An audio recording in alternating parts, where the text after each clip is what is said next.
ಕಾಶಿಯಲ್ಲಿ ಒಂದು ದಿನದ ಯಾತ್ರೆ ಹೀಗೆ ಮಾಡಿ ನೋಡಿ. ಹೀಗೆ ಮಾಡೋದ್ರಿಂದ ನೀವು ಒಂದು ದಿವಸದಲ್ಲಿ ಕಾಶಿಯ ಮುಖ್ಯ ಸ್ಥಳಗಳನ್ನು ನೋಡಬಹುದು.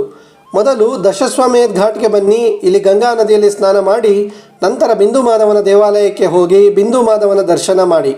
ಬಿಂದು ಮಾಧವನ ದರ್ಶನ ಮಾಡಿದ ಮೇಲೆ ಕಾಲಭೈರವನ ದೇವಾಲಯಕ್ಕೆ ಹೋಗಿ ಭಗವಾನ್ ಕಾಲಭೈರವನ ಅನುಮತಿಯನ್ನು ಪಡೆಯಬೇಕು.